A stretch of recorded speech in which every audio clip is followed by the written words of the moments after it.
কাঠের কুড়িটার কাছে আঘাত করছিল জীবন, কিন্তু যতবারই ধারালো কুড়ুলের ফলা দিয়ে সেই গুড়িতে মারুক না কেন, কিছুতেই যেন কোনো কিছুই আর হয় না।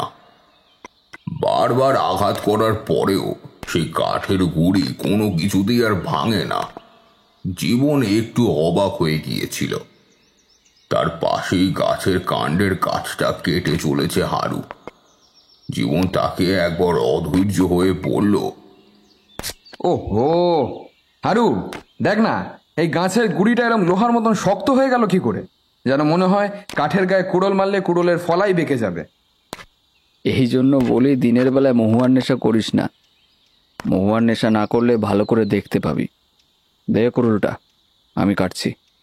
কথাটা বলে হারু একরকম জীবনের হাত থেকে ছিনিয়ে নিল ওই কুড়ুলটা। নেশা শুধু ওরা দুজনে নয়, ওদের দলের আরো বাকি তিনজনও করেছিল। ওদের সর্বদাই নিতাই চরণ প্রত্যেকবার কাঠের কাজে যাওয়ার আগে ওদের নেশা করিয়ে নিয়ে যায়। নেশা করলে নাকি কাজ ভালো হয়। তাছাড়া খাটনির কাজ বলে কথা, এমনি এমনি তো আর হবে না। সর্দার নিতাই চরণ আর বাকি দুজন অন্যদিকে কাঠ কাটছিল। জীবন আর হারু কাটছিল এই পাশে। জীবনের হাত থেকে কুড়ালটা ছিনিয়ে নেওয়ার পর একবার মাথার উপর তুলে নিয়ে এই ও করে একটা কোপ মারে হারু। জীবনের চোখের সামনে কাঠের কুড়ির গায়ে লম্বা লম্বা একটা দাগ বসে যায়। বলেছি না, এই হারুর হাতে কুড়ুল যেন পোষ মেনে যায়। গাছের গুড়ি তো দূরের কথা, গাছের শেকড় পর্যন্ত হরহর করে তুলে ফেলবো। জীবন এবার একটু অবাক হয়ে যায়। তখন বিকেল হয়ে আসতে শুরু করেছে, আর একটু পরেই আজকের মতো কাজ শেষ হয়ে যাবে। ওরা পাঁচজন ফিরে গিয়ে আর একটু মহুয়ার নেশা করে, তারপর ফিরবে বাড়ির দিকে। জঙ্গলের কাছে তাদের এই কাজ প্রায় 3 মাস ধরে চলে আসছে, কিন্তু এমন অদ্ভুত ব্যাপার কোনোদিনও হয়নি। তাছাড়া আজকে একটু কম নেশা করেছিল জীবন। একবার 2 হাতে চোখ কুচিয়ে নেয় সে, তারপর বলে, ঠিকই বলেছিস। তাহলে কি আমারই কোনো ভুল হলো? কই দেখি কুড়োলটা দে আমায়। কুড়ুলটা হারুর হাত থেকে জীবন নিজের হাতে নিয়ে আরো একবার মাথার উপর তুলে নিয়ে সামনের গাছের উপরে মারতে যাবে। ঠিক এমন সময় একটা অদ্ভুত ব্যাপার দেখে জীবনের গোটা শরীর যেন ঠান্ডা হয়ে গেল। কুড়ুলের মাথায় লেগে আছে লাল রক্ত। আর শুধু তাই নয়, গাছের যে অংশে একটু আগে কুড়ুলের ঘা পড়েছে সেখান থেকেও গল গল করে বেরিয়ে আসছে রক্ত। যেন কোনো কাঠের গায়ে নয়, একটু আগে হারু কোপ বসিয়েছে জ্যান্ত কোনো কিছুর গায়ে। রক্ত দেখে হাত থেকে কুড়ুলটা ছুঁড়ে ফেলে দেয় জীবন। চিৎকার করে বলে ওঠে, এ এ হারু, এ এ কুড়োলের গায়ে রক্ত এলো কি করে? কিন্তু জীবনের কথায় হারু সাড়া দেয় না। চারপাশটা হঠাৎ করেই কেমন যেন আরো অন্ধকার হয়ে গেছে। একটা অদ্ভুত গুঙানির শব্দ শুনতে পায় হারু। তারপর সেই অন্ধকারের ভেতরে আলোবিহীন অবস্থায় কিছু দেখা যায় না। জীবন চিৎকার করে ডাকতে থাকে, হারু, হারু, সর্দার, সর্দার তুমি কোথায়? কিন্তু জীবনের চিৎকার যেন সেই অন্ধকারের মধ্যেই সে নিজেই শুনতে পায়। বারবার বারবার ডাকতে থাকে জীবন, কিন্তু সেই অন্ধকারটা পেরিয়ে জীবনের চিৎকার পৌঁছাতে পারে না বাইরে পর্যন্ত। হারু তো অনেক দূর, সর্দার নিতাই চরণ এমনকি তাদের বাকি 2 সঙ্গী পর্যন্ত তার চিৎকার শুনতে পায় না। জীবনের মনে হয় তার চারপাশটা হঠাৎ করেই ঠান্ডা হয়ে আসতে শুরু করেছে। আর ঠিক তখনই দেখতে পায় হারুকে। একটু আগে যে গাছের কাণ্ডের কাছটা হারু কাটতে শুরু করেছিল, ঠিক সেই কাটা কাণ্ডের উপরের দিকটায় 2 হাত পায়ে ধরে অদ্ভুতভাবে কাণ্ডটাকে ধরে যেন কি একটা বসে রয়েছে। এই অন্ধকারে কেউ বসে থাকার কথা নয়, কিন্তু তাদের সঙ্গে আনা হ্যারিকেনটা কখন যেন জ্বালিয়ে দিয়েছে কেউ, আর সেই হ্যারিকেনের আলোয় হারুকে দেখা যাচ্ছে। হারুর মাথাটা এক পাশে ঝুলে রয়েছে, আর সেই গলার এক পাশ থেকে গল গল করে রক্ত গড়িয়ে পড়ছে শরীরের ডান দিক বরাবর। হারু, হারু, হারু, হারু, তোর তোর কি হয়েছে? জীবনের কথায় এবার হারু মুখ তুলে তাকায়। তার মাথাটা এতক্ষণ নিজের দিকে করা ছিল, এইবার সে তাকায় জীবনের দিকে, আর জীবন দেখতে পায় তার গোটা মুখে ছড়িয়ে রয়েছে থকথকে লাল রক্ত। আরো অদ্ভুতভাবে হারু জীবনের দিকে তাকিয়ে বলছে, সব চলে গেল, তোদের জন্য সব চলে গেল, সব সব চলে গেল তোদের জন্য। হারুর কথা শুনে জীবন প্রথমটা কেমন যেন ভয় পেয়েছিল। হারু গাছের কাণ্ডটা ধরে অদ্ভুতভাবে দোল খাচ্ছে আর জীবনের উদ্দেশ্যে কথাগুলো বলছে। কিন্তু এইবার আর একটা ব্যাপার লক্ষ্য করে জীবন। এবার সে চমকে উঠল। ভালো করে গাছটার দিকে লক্ষ্য করতেই গাছের কাটা কাণ্ডে এবং গুড়ির মাঝামাঝি জায়গায় সেই কালো কালো দাগগুলো দেখতে পেল। সঙ্গে সঙ্গে মনে পড়ে গেল নিতাই চরণ সর্দারের কথা। নিতাই চরণ বলেছিলেন, ওরে তোরা ভয় পাস না, সব কিছুকে এইভাবে এড়িয়ে যেতে নেই রে। ওই গাছটা কিন্তু আর 5টা গাছের মতন নয় রে। কেন সর্দার, ওই গাছে কি আছে? গাছে কি আছে তা আমি জানি না, কিন্তু আজ অবধি এই গাছ কাটার চেষ্টা করলে কিন্তু সর্বনাশ হয়েছে।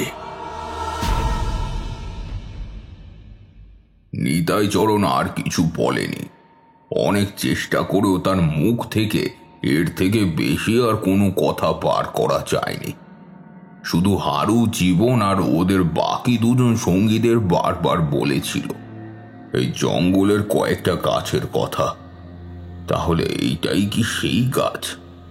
জীবনের গোটা শরীর থরথর করে কেঁপে ওঠে এক মুহূর্তের জন্য, কিন্তু তখনই একটা জোরালো লণ্ঠনের আলো এসে পড়ে জীবনের পেছনের দিকে, আর তার সঙ্গে শোনা যায় নিতাই চরণের গলা। জীবন, জীবন, এইখানে হারুর চিৎকার শুনলাম মনে হলো। নিতাই চরণের কথাটা শেষ হয়েছে, ঠিক তেমন সময় তার সঙ্গে থাকা কয়েকজনের মধ্যে একজন চিৎকার করে উঠল, আর নিতাই চরণ কাঁপা কাঁপা গলায় বলল, সর্বনাশ! কি করেছিস তুই জীবন? হ্যাঁ জীবন, কি করেছিস তুই? এটা হারুকে মেরে ফেলেছিস? থর থর করে কেঁপে উঠল জীবনের গোটা শরীর। নিজের হাতের দিকে তাকাতেই বুঝতে পারল তার হাতে তখনও ধরা রয়েছে সেই রক্ত লাগা কুড়ুলটা, আর তার ঠিক পায়ের কাছে পড়ে আছে গলার একটা অংশ, আর প্রায় কাটা অবস্থা হারুর শরীরটা।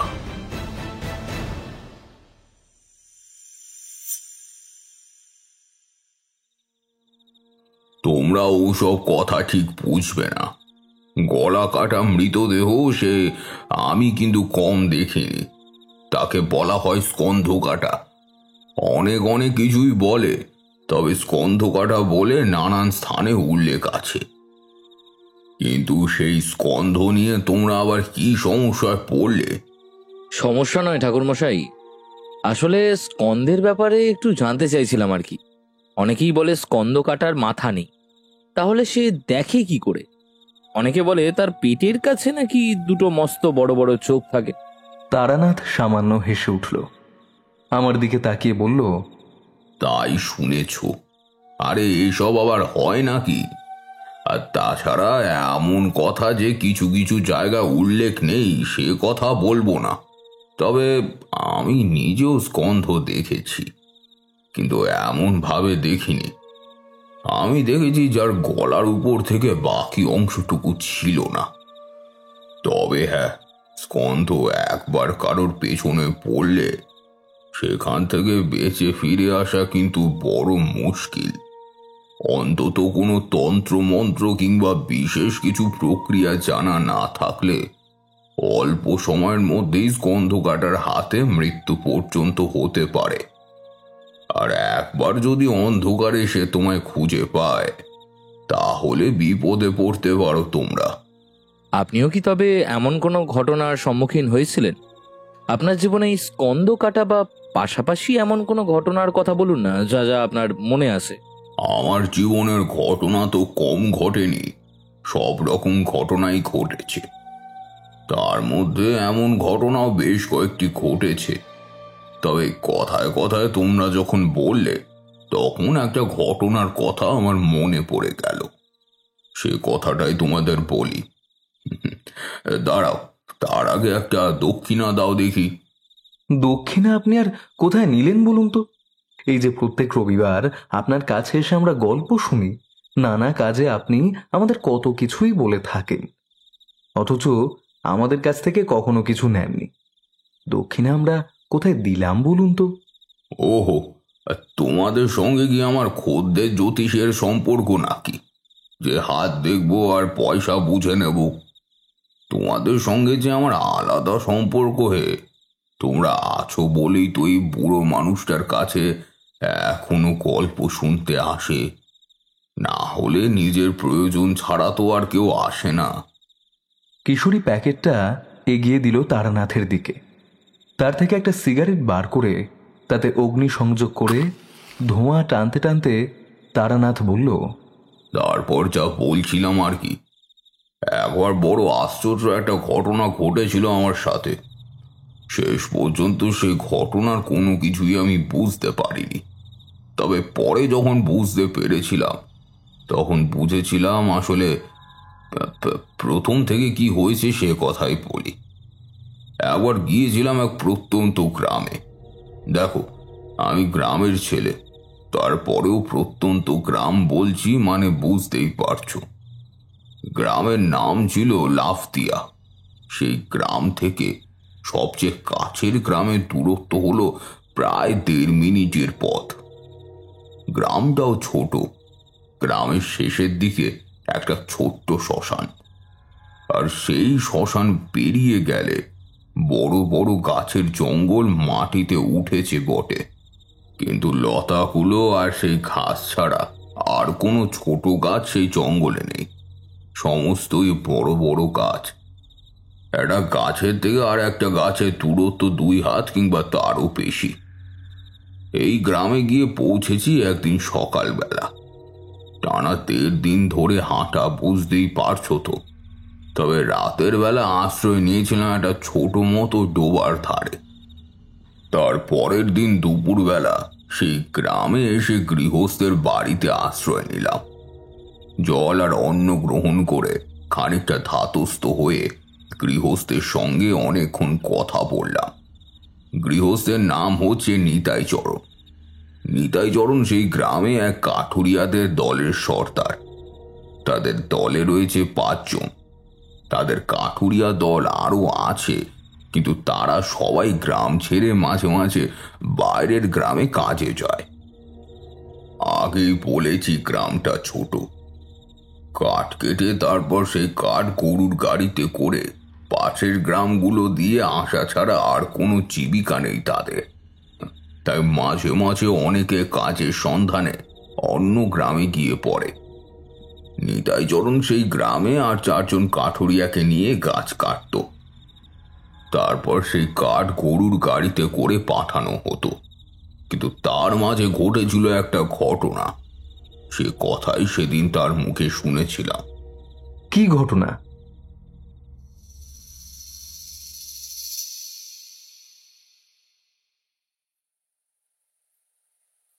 নিতাই চরণের সঙ্গে কথায় কথায় সন্ধ্যা হয়ে গেল।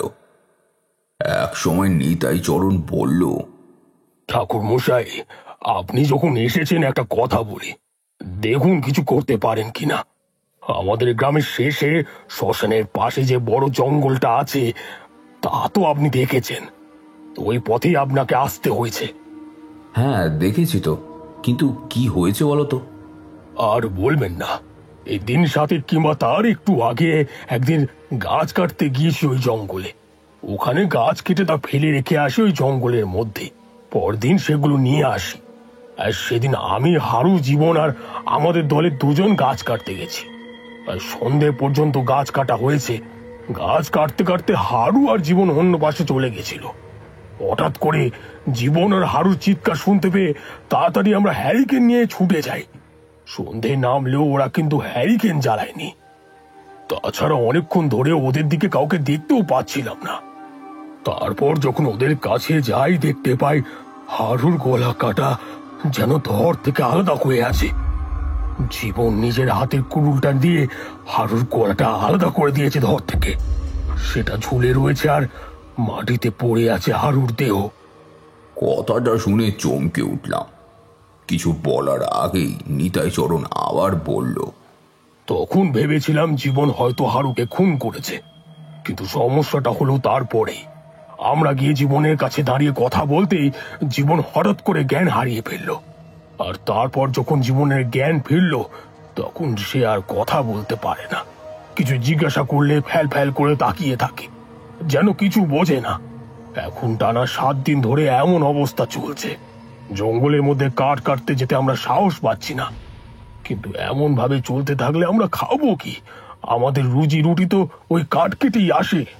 কিন্তু জঙ্গলের মধ্যে তো তোমরা এর আগেও গাছ কেটেছ, এমন ঘটনা তো কখনো দেখিনি। আর জীবনের সঙ্গে যদি হারুর কোনো শত্রুতা থাকে? সেটাই তো আশ্চর্যের। ছোট থেকে হারু আর জীবন একসাথে বড় হয়েছে। ওদের মতন বন্ধু এই গ্রামে আর কেউ নেই। সেই জীবন হারুকে মারতে যাবে, এটা তো হতে পারে না। তাও এটা যদি হারু করতো সে এক আলাদা কথা। জীবন অন্য রকমের ছেলে ঠাকুর মশাই। প্রথমে ব্যাপারটা বিশ্বাস করলেও পরে কিন্তু মন চাইছিল না। কিন্তু তাহলে ব্যাপারটা কি? আর একটা ব্যাপার আমরা দেখেছিলাম ঠাকুর মশাই। যেই গাছের গুড়ি কাটছিল ওরা, সেই গাছের কাণ্ডের কাছ থেকে গল গল করে রক্ত বেরিয়েছে। মাটি ভিজিয়ে দিয়েছিল একেবারে। জ্ঞান হারাবার আগে জীবন ওই গাছের দিকেই কিছু একটা দেখাতে চাইছিল, কিন্তু কিন্তু তা আর পারেনি। মনে মনে বুঝতে পারলাম ওখানে এমন কিছু একটা সমস্যা হয়েছে যা সাধারণ কোনো কিছু নয়। সেই কারণেই এই গ্রামের নিতাই চরণ সর্দার আমায় সে কথা জানিয়েছে। আসলে সে আমার কাছে সাহায্য চাইছিল, কিন্তু আমি বা কি সাহায্য করব? বললাম, জায়গাটা আমাকে দেখতে হবে, আর এই জীবনের সঙ্গে একবার কথা বলতে পারলে ভালো হতো। যদিও কথা সে বলতে পারবে কিনা আমি জানি না, তো একবার দেখি সে কথা বলে নাকি। আমার কথায় নিতাই চরণ যেন একেবারে রাজি হয়ে গেল।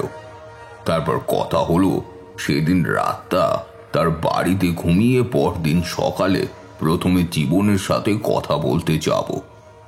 তারপরে গ্রামের শেষে সেই জঙ্গলের মধ্যে যেখানে ওই ব্যাপারটা ঘটেছিল সেইখানে নিতাই চরণ আমাকে নিয়ে যাবে।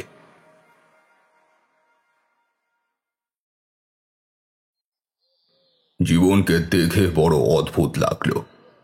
আশ্চর্য চোখে তাকিয়ে রয়েছে আমার দিকে। মুখে ওটা হাসি নাকি তার সরলতা বোঝা যায় না।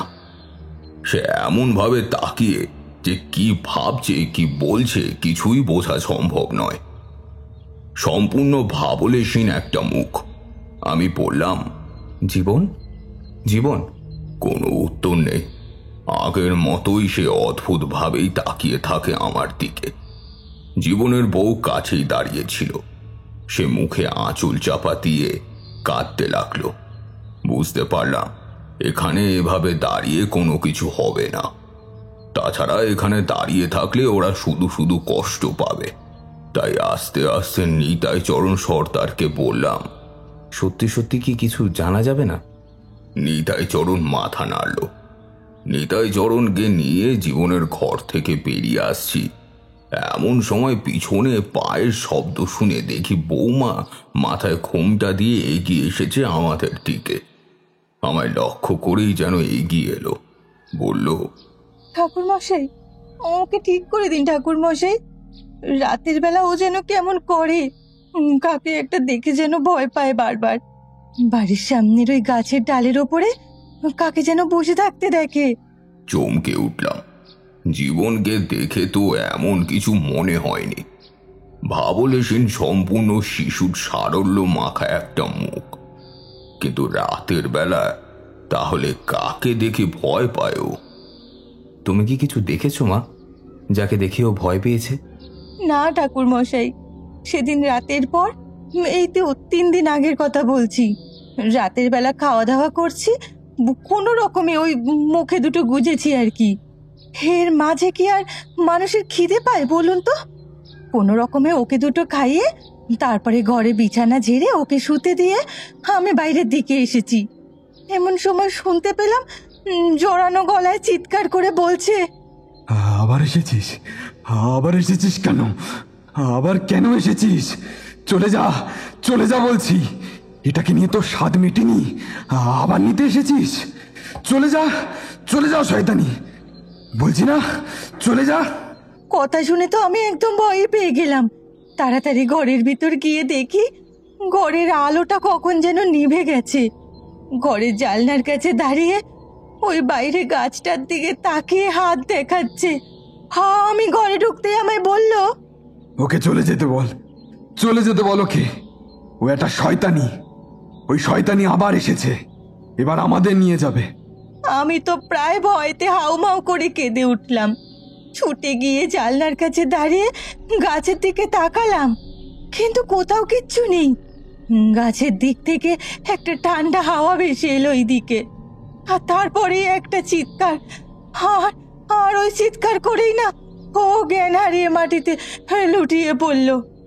এইসব কথা তো আমায় বলিসনি। বলে কি হতো, সেদিনই তো বললাম ওর কোনো হাওয়া বাতাস লেগেছে। এমনি এমনি আবার এমন হয় নাকি? আর ওকেও মারতেই পারে না। কিন্তু আমার কথা কেউ বিশ্বাস করলো না ঠাকুর মশাই। তাহলে আমি এসব কথা কেন বলতে যাব বলুন? বেশ বোঝা যাচ্ছে কিছু একটা সমস্যা হয়েছে, এমন কিছু একটা সমস্যা হয়েছে যেটা সাধারণভাবে ধরা পড়ছে না। আচ্ছা, ওই জঙ্গলে কি কিছু আছে? এই কথায় জীবনের বউ আর নিতাই চরণ যেন একবার চোখ চাওয়াচাওয়ি করলো। তারপর হাতের ইশারায় নিতাই চরণ জীবনের বউকে চলে যেতে বলল। নিতাই চরণ আমায় নিয়ে বেরোলো বাইরের দিকে। গ্রামের পথে নামতেই বুঝতে পারলাম আগের দিন যে পথে শ্মশানের পাশে সেই জঙ্গলের কাছ দিয়ে এসেছি, এখন সেই পথেই আমরা হাঁটতে চলেছি। যে এই হলো সেই গাছ ঠাকুর মশাই, এই গাছের কাছেই সেদিন আমরা ছিলাম। এই যে দেখুন না, এই আশেপাশের গাছগুলো একেবারে কাটা হয়েছে গোড়ার কাছ অব্দি। মাটির তলার গুঁড়ি আর শিকড় তোলা বাকি। এই গাছটা কাটতে কাটতে এমন হয়েছিল। আমি তাকিয়ে দেখি গাছটা প্রায় মাঝামাঝি থেকে খানিকটা কাটা হয়ে গেছে। ওপরে ডালপাতা সবকিছু উধাও, যেন একটা লম্বা কাঠের বিন কেউ তার করিয়ে দিয়ে গেছে, গাছের জায়গায় পুঁতে দিয়েছে। ওই গাছের গায়ে গোড়ার কাছে বারবার লম্বা লম্বা 3টে কুড়ুলের কাঁটা দাগ, আর ঠিক সেখানে রক্ত জমে যেমন কালচে হয়ে যায় তেমনই কালশিটে হয়ে গেছে। নিতাই চরণ সামনের দিকে হেঁটে যাচ্ছিল। আমার যেন ওই গাছটা দেখে একটা অদ্ভুত ব্যাপার মনে হচ্ছিল। এই গাছের কাছে এসে দাঁড়াবার পর চারপাশের বাতাসটা যেন অদ্ভুত বলে মনে হচ্ছে আমার। অদ্ভুত গন্ধ, আর তার সঙ্গে গাছের আশেপাশে 2 হাত দূরে থাকা প্রত্যেকটা গাছ, সবকিছু মিলে কেমন যেন একটা অদ্ভুত পরিবেশ সৃষ্টি হয়েছে। আমাদের সঙ্গে বাকি 2জন এসেছিল, যারা নিতাই চরণ সর্দারের সঙ্গে কাঠ কাটার কাজ করে। ওরা ওদের সাথে কথা বলে তেমন কিছু জানা চায়নি। নিতাই চরণ সর্দার যা বলেছে সেই কথা ওরাও বলেছে। আচ্ছা সর্দার, এখানে অন্য গাছের গায়ে এমন কোনো কালো দাগ নেই, কিন্তু এই গাছটার গায়ে এমন লম্বা 3টে কালো দাগ কিসের বলো তো? এই গাছটা কি অন্য গাছগুলো থেকে আলাদা?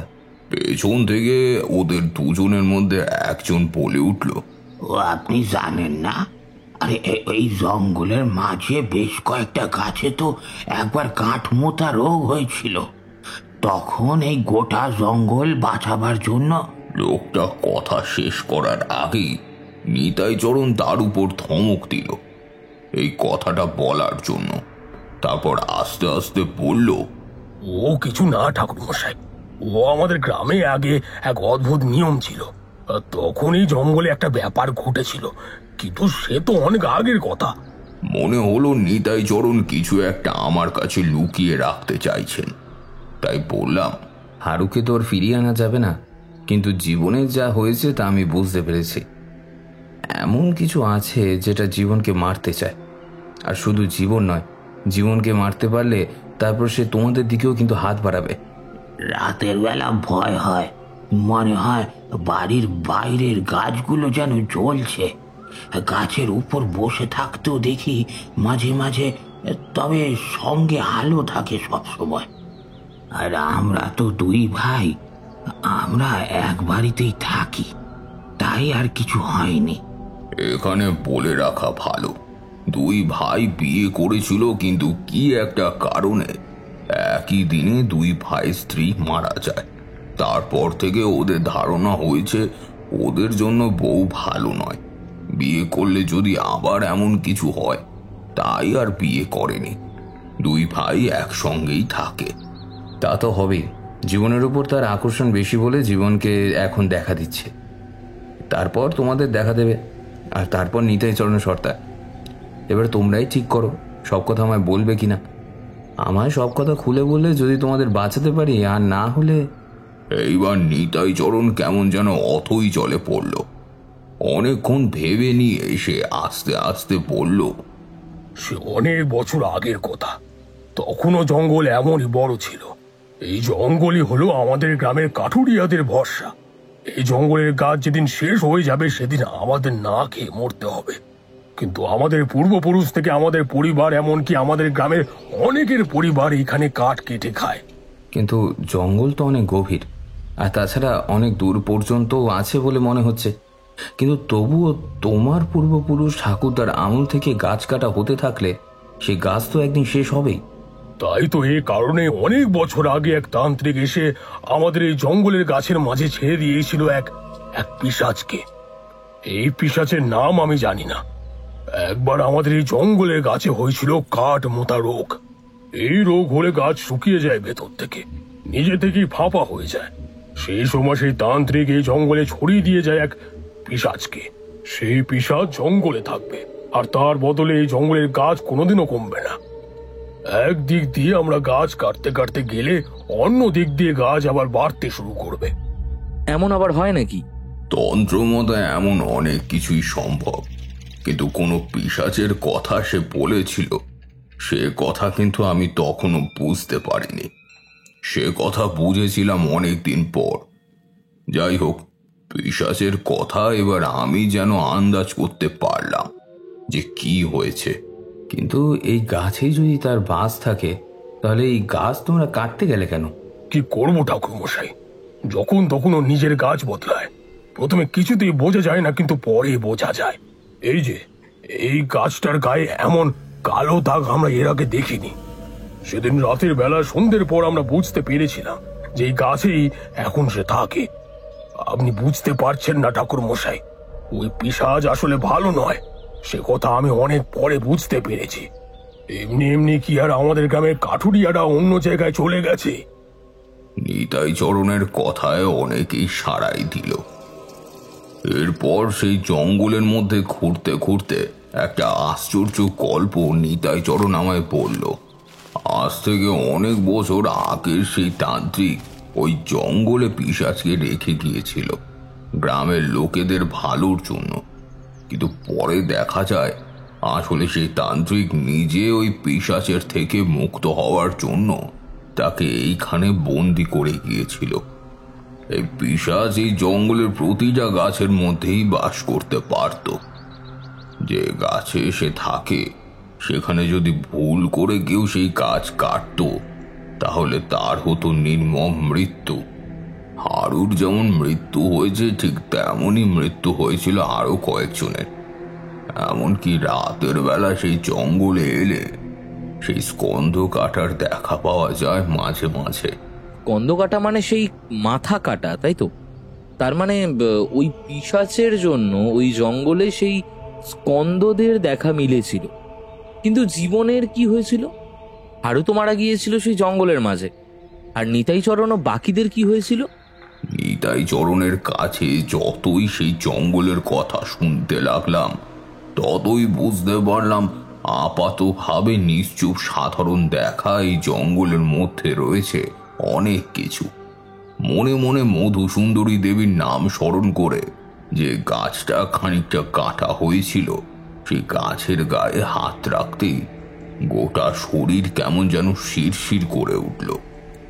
আর ঠিক সেই মুহূর্তেই মনে হলো ওই কাটা গাছের বাকি অংশটার উপরে দুপাশে দুটো পা রেখে ঠিক উবু হয়ে বসে আছে আমার দিকে তাকিয়ে কেউ একটা। তোমরা বিশ্বাস করবে না, তখন দিনের বেলা। এই দিনের বেলায় এমন একটা ব্যাপার দেখে যে কেউ ভীত হবে, কিন্তু আমি দেখতে পাইনি, চোখ বন্ধ করে অনুভব করেছি মাত্র এক মুহূর্তের জন্য। চোখ খুলে উপরের দিকে তাকাতেই দেখি জায়গাটা ফাঁকা, কিন্তু তখনও যেন মনে হতে লাগলো সত্যি কেউ বসে আছে। আমায় এমন ভাবে উপরের দিকে তাকিয়ে থাকতে দেখে নিতাই চরণ বলল, কি হলো ঠাকুর মশাই? এমন ভাবে উপরের দিকে তাকিয়ে কি দেখছেন? আপনি কি কিছু দেখতে পেলেন নাকি? নিতাই চরণের কথার কোনো উত্তর দিলাম না। জঙ্গলের ভেতরে ঘুরে ঘুরে দেখলাম। অদ্ভুত ব্যাপার, যতগুলো গাছ দেখলাম তার মধ্যে সেই একটা মাত্র কাটা গাছের গায়ে কালো দাগ ছাড়া আর কোথাও কিচ্ছু নেই। ব্যাপারটা খুব একটা সুবিধার হবে বলে মনে হচ্ছে না। চলো এখন ফেরা যাক, তারপর না হয় দেখা যাবে।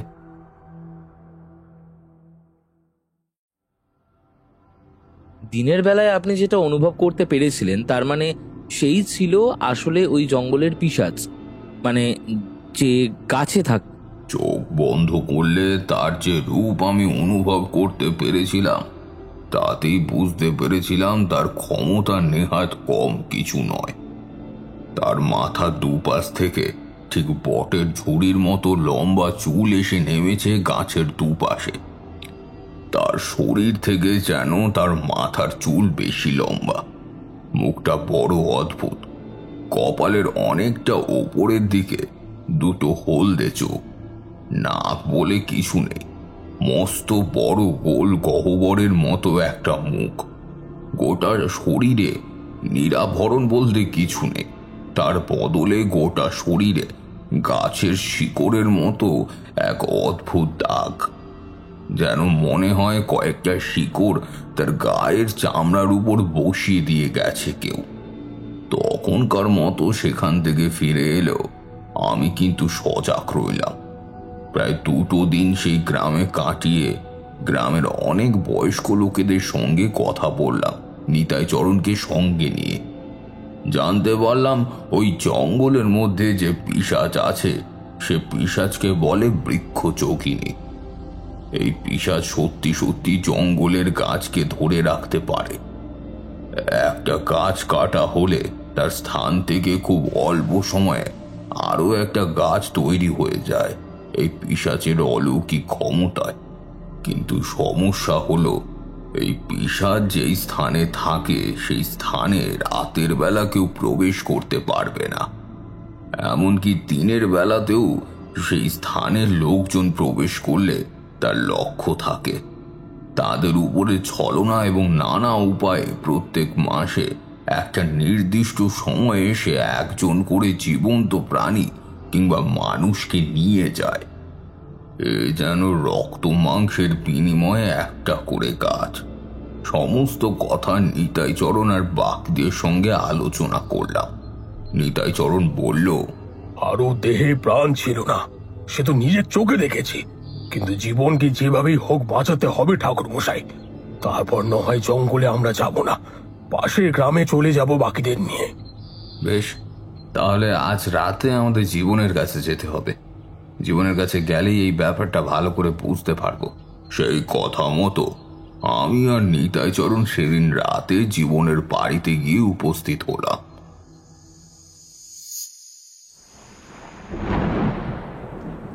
তারানাথের গল্প শুনতে শুনতেই মাঝে বৃষ্টি নেমেছিল। সেই বৃষ্টি এখন কিন্তু আগের থেকে কমে এসেছে। কিশোরী মাঝে মাঝে বাইরে তাকিয়ে বৃষ্টি দেখছিল।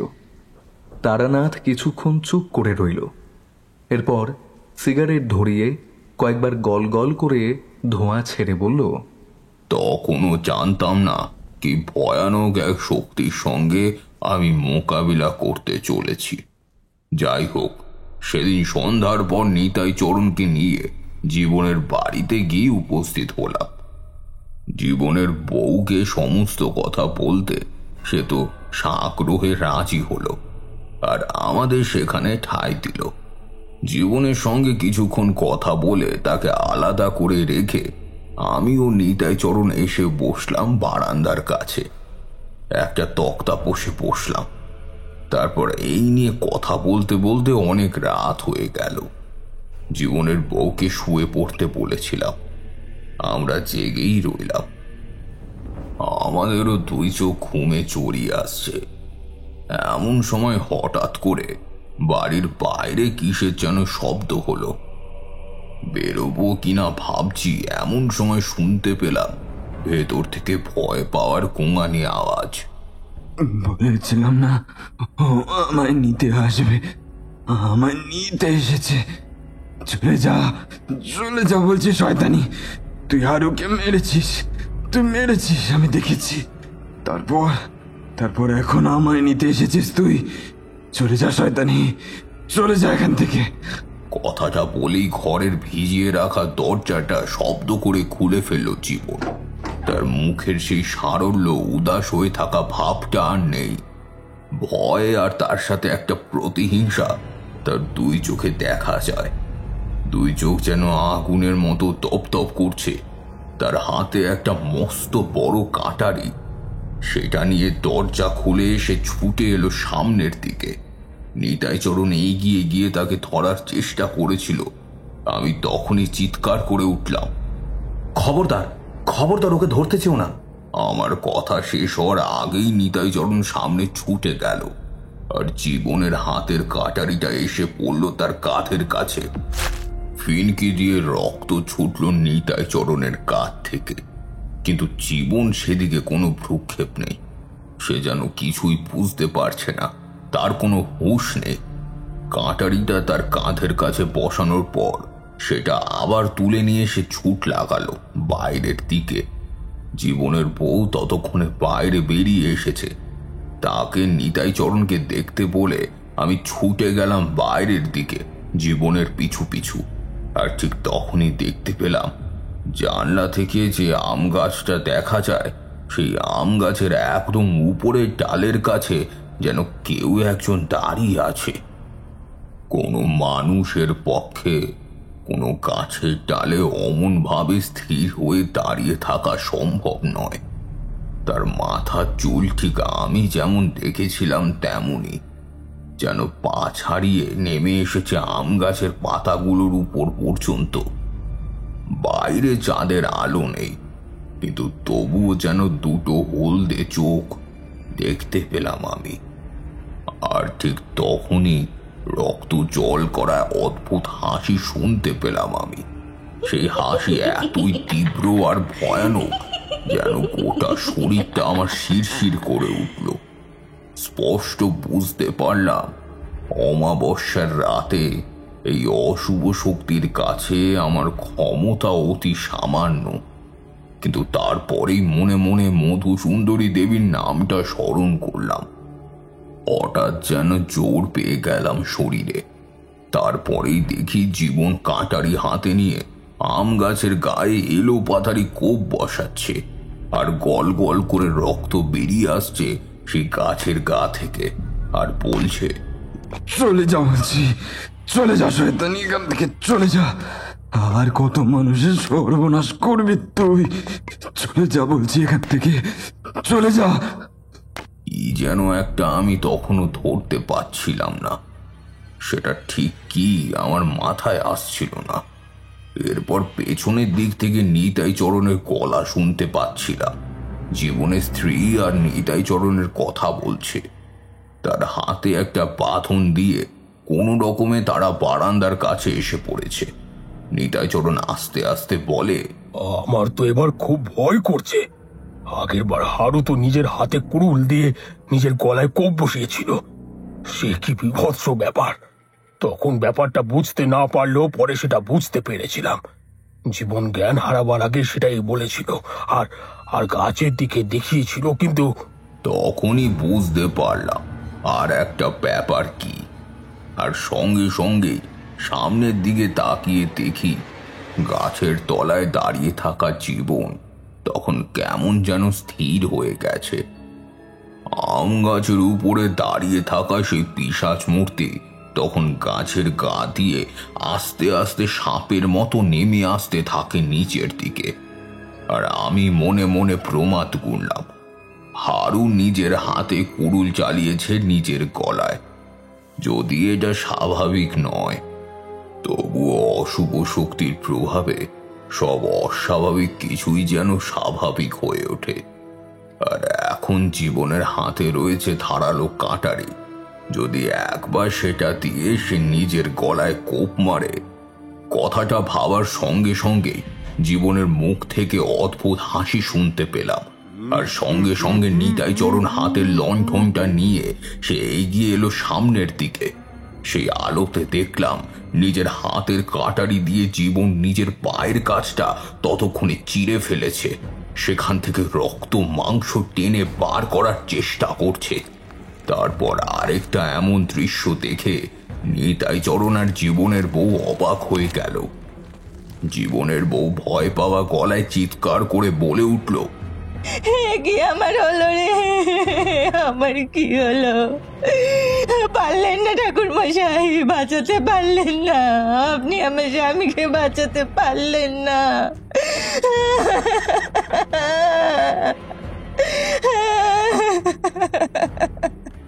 আর কিছু শুনতে পেলাম না। টপ করে মাটিতে পড়ে যাওয়ার শব্দ পেলাম। আর তারপরেই তাকিয়ে দেখি জীবনের বউ জ্ঞান হারিয়েছে। সে খুব ভয় পেয়েছিল। নিতাই চরণের মতো এমন শক্ত সামর্থ্য চেহারার মানুষটা আবার পা কাঁধের কাছে হাত চেপে ধরে থর থর করে কাঁপতে কাঁপতে বলল, ঠাকুর মশাই, কিছু করুন। জীবনকে বাঁচান, নইলে ছেলেটাকে চোখের সামনে মরে যেতে দেখতে হবে। কিছু করুন ঠাকুর মশাই। কিন্তু আমি তখন কি করব কিছুই বুঝে উঠতে পারছিলাম না। মাথার ভেতর কেমন যেন একটা অদ্ভুত ভাবনা এসে পড়ছে বারবার। মধুসুন্দরী দেবীর নাম স্মরণ করছিলাম বলে তখনও মনের ভেতরে একটা শক্তি অবশিষ্ট ছিল। আর তারপরে হঠাৎ করে একটা ব্যাপার মনে পড়ে গেল। সেই অশুভ শক্তি এই বাড়ির আম গাছটাকে দখল করেছে। এই গাছের মাধ্যমে এখানে সে এসেছে। যেভাবেই হোক না কেন জঙ্গলের মাঝে থাকা তার বাঁধন কেটে গেছে, কিন্তু এই গাছটাকে একবার তার কবল থেকে মুক্ত করলেই তো জীবন মুক্ত হয়ে যাবে। আমার দেহবন্ধন করাই ছিল। এমন কিছু হবে ভেবেই দেহবন্ধন করেছিলাম। এরপর আমি আর দেরি করলাম না। মনে মনে মধুসুন্দরী দেবীর নাম স্মরণ করে কোমর থেকে একটা বিশেষ জিনিস তুলে নিয়ে এগিয়ে গেলাম সামনের দিকে। তখন মাটির উপর প্রায় শুয়ে পড়েছে জীবন। সে কাটারিটা তার ঠিক গলার মাঝখানে বসিয়ে নিজের গলাটা কাটার জন্য প্রস্তুত হচ্ছে। তারপর কি হলো? জীবনকে বাঁচাতে পারলেন সেই অবস্থা থেকে? ঠাকুরমশাই, আপনি সত্যি বাঁচাতে পেরেছিলেন? সেদিন আপনি নিজেই তো বললেন সেই বৃদ্ধ যোগিনী নাকি খুব শক্তিশালী, তার ক্ষমতা নাকি অনেক বেশি। না। তারানাথ সামান্য হাসল। তারপর আকাশের দিকে তাকিয়ে রইল কিছুক্ষণ। এরপর সে বলতে থাকলো, সেখানে দাঁড়িয়ে এক মুহূর্তের জন্য আমি সমস্ত সাহস হারিয়ে ফেলেছিলাম। সেই বীভৎস মূর্তি, জীবনের অদ্ভুত ক্রিয়াকলাপ সবকিছু আমাকে কেমন যেন অবসন্ন করে দিয়েছিল। শেষ পর্যন্ত যদি নিতাই চরণ আমায় সাহায্যের জন্য না বলতো, তাহলে হয়তো আমি মনে জোর পেতাম না। মধুসুন্দরী দেবীর নাম স্মরণ করে কোমরের খুঁট থেকে একটা বিশেষ জিনিস বার করে নিলাম। এমন কিছু হবে ভেবেই সেটা আমি তৈরি করিয়ে রেখেছিলাম। বেশি কিছু নয়, ওটা সামান্য একটা জিনিস, তবে তা তোমাদের বলা যাবে না। শুদ্ধ মন্ত্রের মাধ্যমে শুদ্ধ করে তাকে অতি পবিত্র করেছিলাম আমি। সেটা নিয়ে যখন সামনের দিকে এগিয়ে গেছি, গাছের তলায় দাঁড়িয়ে থাকা সেই বীভৎস মূর্তি যেন আমার দিকে এগিয়ে এলো। আর তারপরে বুঝতে পারলাম যে সেই বীভৎস মূর্তিটা নয়, আমার দিকে এগিয়ে এসেছে জীবন নিজে। পরে অনেক কথা জেনেছিলাম, আসলে সেই অদ্ভুত পিশাচের নিজস্ব কোনো ক্ষমতা থাকে না। সে অন্য কোনো শরীরের মাধ্যমে নিজের কাজ করে থাকে। তার মুখ থেকে বেরিয়ে আসে একটাই মাত্র শব্দ, অদ্ভুত সেই শব্দ যে কাউকেই মোহিত করে দেয়। এই শব্দ আমিও শুনতে পেয়েছিলাম, কিন্তু তা আমাকে সম্মোহন করার জন্য যথেষ্ট নয়। জীবন হাতের কাটারিটা নিয়ে ছুটে এসে চালিয়ে দিল আমার গলা বরাবর লক্ষ্য করে। কাটারি থেকে টপ টপ করে রক্ত এসে পড়ল আমার কাঁধে, বুকের কাছে। জীবনের দুই চোখ বন্ধ, সে কিছুই দেখতে পাচ্ছে না। আমি জানি তার দুই থাই থেকে গল গল করে রক্ত পড়ছে মাটিতে। কোনো রকমে তাকে পাশ কাটিয়ে এক প্রচন্ড ধাক্কায় তাকে ফেলে দিলাম মাটির উপরে। যতক্ষণ জীবন মাটিতে পড়ে থাকবে ততক্ষণই আমি সময় পাব। তারপর এগুলাম সামনের দিকে।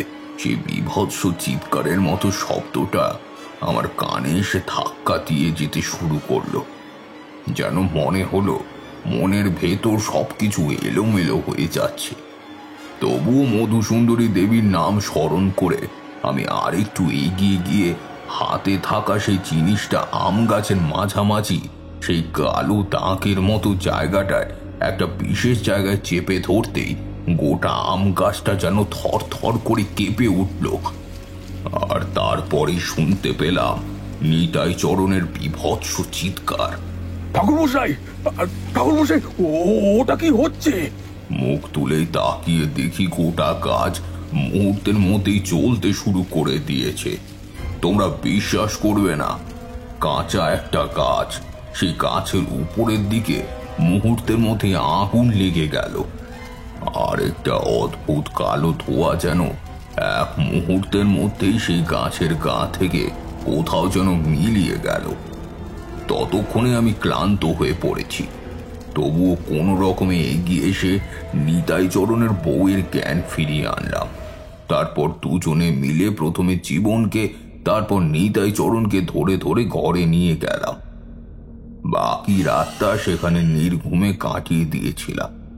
আমরা পরদিন সকালে জীবনের ঘুম ভাঙতে সে কেমন যেন ফ্যাল ফ্যাল করে তাকিয়ে রইল।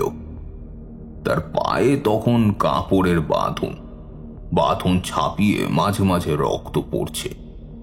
রাতের দিকেই গ্রামে গরুর গাড়িওয়ালাকে খবর দেওয়া হয়েছিল। শেষ রাত্রে এসে নিতাই চরণ জীবন আর আমায় নিয়ে পাশের গ্রামে কবিরাজের কাছে চলল। কবিরাজের ওষুধপত্র দিয়ে খানিকটা স্বাভাবিক হয়ে গেল ওরা। তারপর সেদিন সন্ধ্যাবেলায় আমরা ফিরে এলাম আবার গ্রামে।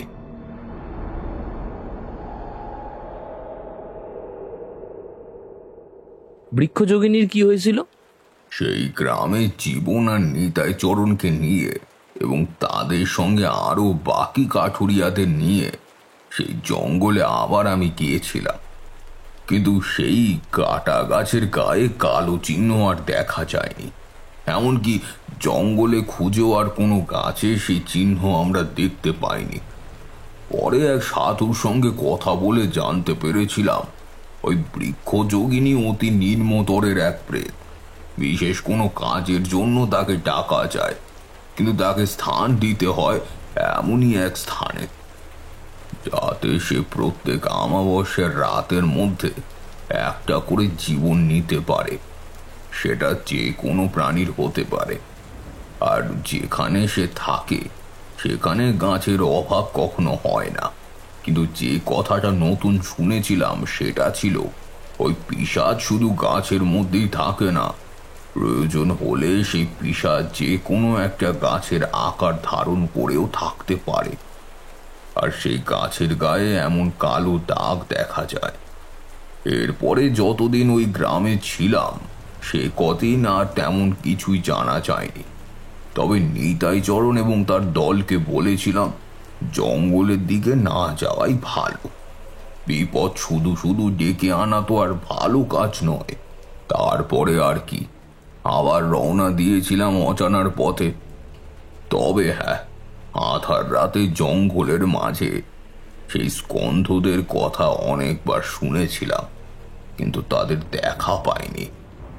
তারপর তো আর সেই গ্রামের লোকেরা নাকি রাতের বেলা ওই জঙ্গলের আশেপাশে দিয়ে হেঁটে গেলেও ওই স্কন্ধদের দেখা পেত। মাথা কাটা একটা মৃতদেহ 2 হাত সামনের দিকে ছড়িয়ে এগিয়ে আসছে একটু একটু করে। একবার যাকে ধরতে পারবে তাকে নিজের মতো না বানিয়ে ছাড়বে না। তারানাথ চুপ করতেই আমরা উঠে পড়লাম। বৃষ্টিটা ধরে এসেছিল। শুধু উঠতে উঠতে কিশোরী বলল, পরের বার কিন্তু সত্যিকারের একটা স্কন্দ কাটার গল্প শুনবো, মনে রাখবেন ঠাকুরমশাই। তারানাথ শুধু হাসল, উত্তর দিল না। আর আমরা বেরিয়ে পড়লাম ট্রাম রাস্তার দিকে।